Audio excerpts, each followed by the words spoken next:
Christophe, est-ce que tu peux nous dire un peu quels sont les datasets? Et puis ensuite, Julien, il va nous parler de ce que ADO a mis en place pour gouverner et pour gérer cette data.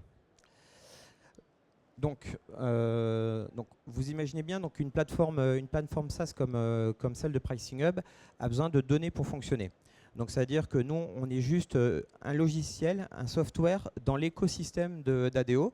Et donc, pour que l'on fonctionne, on a des données qui entrent chez nous. Parmi ces données qui entrent, on va essentiellement travailler sur des données d'inventaire de catalogue. Ça veut dire quoi? Ça veut dire j'ai besoin de connaître les produits, j'ai besoin de connaître les caractéristiques des produits, leur prix d'achat, leur prix de vente. J'ai besoin de tout un ensemble d'éléments qui vont me permettre à ma plateforme de fonctionner. Autour de ces éléments, on va venir greffer d'autres informations. On peut très bien, d'un côté, greffer, comme le disait Jérôme juste avant, des données de concurrence. Effectivement, la première des choses que l'on voit, c'est de dire je souhaite me comparer par rapport à mon concurrent. J'ai besoin des données concurrentes. Si je veux connaître mes impacts de ma stratégie, j'ai besoin de connaître quel a été le volume que j'ai réalisé. Donc j'ai besoin de connaître les transactions. Donc quelles sont les ventes qui ont été effectuées pour connaître ces informations-là. De la même façon, on pourrait très bien avoir des données de trafic qui permettent de gérer la demande sur l'outil. Donc toutes ces informations-là font partie des données qui peuvent être intégrées à la plateforme et qui vont permettre de gérer. Maintenant, je vais passer la main à Julien pour dire quel est l'impact de ces données-là au sein de l'international. Oui, alors là-dessus, on a une chance chez ADO et chez Leroy Merlin, c'est qu'on a des dirigeants côté IT, des directeurs IT qui étaient très visionnaires là-dessus. Dans le fait que chacun des produits digitaux était maître de sa propre donnée, et du coup, il fallait aussi qu'il l'expose à l'entreprise. Et donc, ça fait partie de chacun de nos périmètres, et donc aussi bien sur du référencement que sur les transactions, que moi sur la partie prix concurrent, je dois exposer les données à l'entreprise. Donc, on a tout standardisé.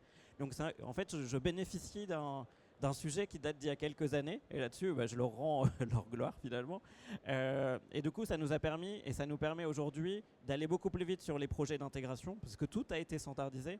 Et au-delà de ça, ça nous permet aussi, parce que c'est aussi un des sujets, c'est d'accélérer aussi sur toute la partie intelligence artificielle, parce que sans données de qualité, l'intelligence artificielle, c'est plus compliqué. Donc ça nous permet vraiment de faire toute cette accélération avec des outils qu'on a complètement créés, customisés. Donc là-dessus, il y a un savoir-faire ADO qui s'est mis en place. Non, j'allais dire également, je rajoute juste une petite information, c'est qu'aujourd'hui, donc la qualité de la donnée que l'on va avoir en entrée va permettre aux différentes BU d'avoir la confiance dans l'outil. Si effectivement aujourd'hui, on s'aperçoit que les données que je vois à travers la plateforme ne correspondent pas à la réalité, je vais perdre la confiance en l'outil et potentiellement, je vais avoir un manque d'adoption de la solution. Donc la qualité des données en entrée est un gage de qualité et d'utilisation de l'outil derrière. Voilà, petite parenthèse. Je pense que c'est un point important. Hein. La confiance dans l'outil, elle est essentielle. Et dans les process de déploiement du projet, au tout début, il y a des phases où on va valider la donnée. Et ces phases de validation de la donnée, elles sont cruciales, surtout quand on parle de pilotage de marge.